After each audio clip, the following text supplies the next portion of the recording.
আজকে চলে আসলাম made in জাপানের অয়েল ক্লিনজিং অয়েল নিয়ে।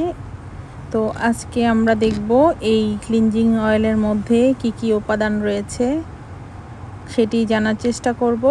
এই ক্লিনজিং অয়েলটি 87% সিরাম উপাদান দিয়ে তৈরি, যা ক্লিনজিং এবং স্কিন কেয়ার উভয় সুবিধা প্রদান করে।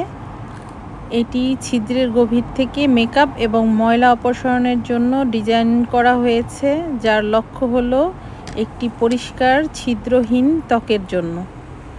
পণ্যটিতে apple cell culture extract, liquorice root extract এবং জিয়ামেস জার্ম অয়েল রয়েছে। এটি মাতসুকিও WMAA এর precious solution premium skin care সিরিজের অংশ। এই প্রোডাক্টটির গায়ে এভাবেই লেখা ছিল এই জিনিসগুলো।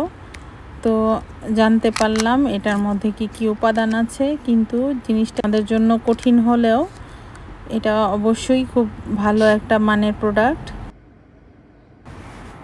জাপানে যত ধরনের স্কিন কেয়ারের প্রোডাক্ট আছে সবই হাই এন্ড ব্র্যান্ডের প্রোডাক্ট।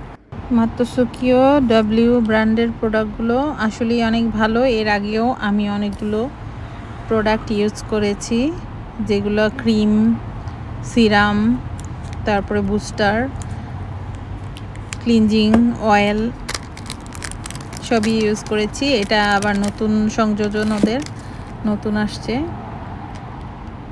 তো আজকে এটাই দেখাবো, এই ক্লিনজিং অয়েলটা কী করে ইউজ করতে হয়। তো প্রথমে আমি হাতের মধ্যে কয়েক ফোঁটা নিয়ে নিব, তারপর মিনিট খানেক এটাকে মাসাজ করব হাতের মধ্যে। মাসাজ হয়ে গেলে তারপর আমি আবার ধুয়ে ফেলবো।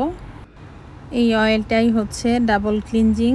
তো প্রথমে ডাবল ক্লিনজিং করে তারপর যে কোনো ফেস ওয়াশ দিয়ে আমরা মুখটাকে ধুয়ে নিতে পারি। তাতে আস্তে আস্তে করে মুখের যেই পোর্স থাকে, পোর্সের ভিতরে যেই ময়লাগুলো থাকে সেগুলো তুলে ফেললে আস্তে আস্তে করে পোর্স মিনিমাইজ হয়ে দ্রুত ন্যাচারাল স্কিনে পরিণত হবে। এটা রেগুলার ব্যবহারে স্কিনের ড্যামেজ পূরণ হবে, স্কিন হবে টান টান। তো এই পর্যায়ে আমার মাসাজ করা শেষ হয়ে গিয়েছে, এখন ধুয়ে নিয়ে আসলাম। দেখেন স্কিনটা একদম স্মুথ হয়ে গিয়েছে ধোয়ার পর।